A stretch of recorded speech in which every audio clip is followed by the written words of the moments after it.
कौन थे राणा सांगा जिन्हें सपा सांसद ने बताया गद्दार? अखिलेश ने किया समर्थन तो मचा हंगामा। इब्राहिम लोदी को हराया, बाबर को नाको चने चबवाया। 80 जख्म लेकर भी युद्ध के मैदान में डटे रहे। महाराणा प्रताप के दादा का ऐसा इतिहास जिस पर होने लगी सियासत, क्या सपा सांसद मांगेंगे माफी? 80 घाव लगे थे तन में, फिर भी व्यथा नहीं थी मन में। जिन राणा सांगा ने अपनी जिंदगी में करीब 100 से ज्यादा युद्ध लड़े, आखिरी युद्ध छोड़कर कोई युद्ध नहीं हारे, जिनकी शौर्य की कहानी राजस्थान के घर घर में सुनाई जाती है, जिनके पोते महाराणा प्रताप जैसे महान शासक हुए, वो राणा सांगा समाजवादी पार्टी की आंखों में क्यों चुभने लगे हैं? उनके शौर्य पर समाजवादी पार्टी के नेता क्यों सवाल उठा रहे हैं? क्या ऐसा करके अखिलेश यादव औरंगजेब प्रेम को और बढ़ता हुआ दिखाना चाहते हैं?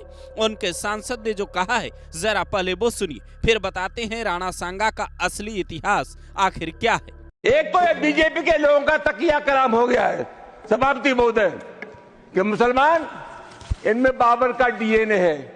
उप सभापति महोदय, मैं जानना चाहूंगा कि बाबर का डीएनए मुसलमान में है।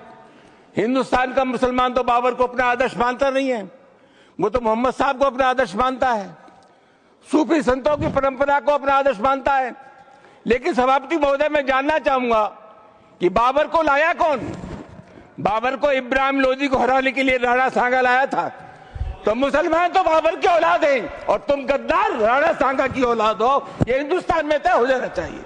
राजस्थान के मुख्यमंत्री भजन लाल शर्मा कहते हैं, सपा सांसद का ये बयान पूरे राजस्थान का अपमान है। वहां की डिप्टी सीएम दिया कुमारी कहती हैं, ये देश के शौर्य और बलिदान का अपमान है, उन्हें माफी मांगनी चाहिए। यहां तक कि कांग्रेस नेता प्रताप सिंह खाचरियावास भी इनके खिलाफ सख्त एक्शन की मांग करते हैं। आगरा से लेकर कई शहरों में सपा सांसद के खिलाफ प्रदर्शन शुरू हो जाता है। हाथरस के रहने वाले रामजी लाल सुमन, जो फर्रुखाबाद से भी सांसद रहे, वो इस बयान को लेकर सफाई देते हैं। वो कहते हैं, हमारा मकसद किसी की भावना को ठेस पहुंचाना नहीं था। लेकिन अखिलेश यादव उनके इस बयान पर न सिर्फ समर्थन करते हैं, बल्कि ये कहते हैं, रामजी सुमन ने क्या कहा? बीजेपी के लोग किस बात पर बहस कर रहे हैं? औरंगजेब की बहस छेड़ना चाहते हैं? रामजी सुमन ने इतिहास का कोई पन्ना पलट दिया। इतिहास किसने लिखा है? बीजेपी से निवेदन है, इतिहास के पन्ने ना पलटे। पर सपा सांसद ने कौन से इतिहास के पन्ने पलटे हैं, जरा ये भी समझना होगा। क्या इस देश में सियासत के लिए इतिहास के तथ्य बदल दिए जाते हैं? इतिहासकार जीएन शर्मा और गौरीशंकर हीरा चंदोझा के हवाले से एबीपी न्यूज लिखता है, बाबर ने अपने साझा प्रतिद्वंदी इब्राहिम लोदी के खिलाफ गठबंधन की उम्मीद में स्वयं राणा सांगा से संपर्क किया था। राणा सांगा शुरू में इसके लिए तैयार दिखे, लेकिन बाद में उन्होंने संभवतः मेवाड़ दरबार में अपने सलाहकारों के विरोध के कारण अपने कदम पीछे खींच लिए।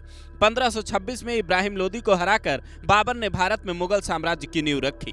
उसके बाद महाराणा सांगा ने फरवरी 1527 में बयाना पर विजय प्राप्त की, जो कहा जाता है बाबर के खिलाफ एक महत्वपूर्ण विजय थी। पर 16 मार्च 1527 की सुबह भरतपुर के खानवा में एक ऐतिहासिक युद्ध होता है।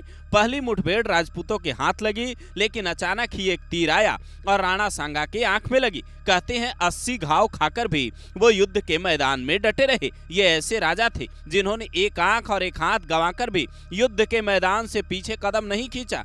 पर 30 जनवरी 1528 को, जब सिर्फ ये 46 साल के थे, इनके विरोधियों ने इन्हें जहर देकर मार दिया। उसके बाद भारत में मुगल साम्राज्य का विस्तार हुआ। फिर सवाल ये उठता है कि सपा सांसद ने आखिर ऐसा कहा क्यों? तो इसके पीछे अधूरी जानकारी हो सकती है, क्योंकि ये बात जरूर कही जाती है कि बाबर के भारत आने का कारण मेवाड़ के राणा सांगा का निमंत्रण था, जो दिल्ली के लोदी शासक इब्राहिम लोदी को हराने के लिए दिया गया था, जिसे राणा सांगा ने 18 बार हराया था। लेकिन ये पूरी सच्चाई नहीं है, बल्कि ये पता चलता है कि राणा सांगा ने कभी वो निमंत्रण भेजा ही नहीं। ये पत्र पंजाब के गवर्नर दौलत खान ने बाबर को भेजे थे, ताकि वो दिल्ली के सुल्तान को कमजोर कर सके और दिल्ली को अपने शासन में मिला सके। सारी कहानी साम दाम दंड भेद की थी। अब पूरी सच्चाई सुनने के बाद सपा सांसद के लिए आप क्या कहना चाहेंगे? कमेंट कर अपनी राय जरूर दें।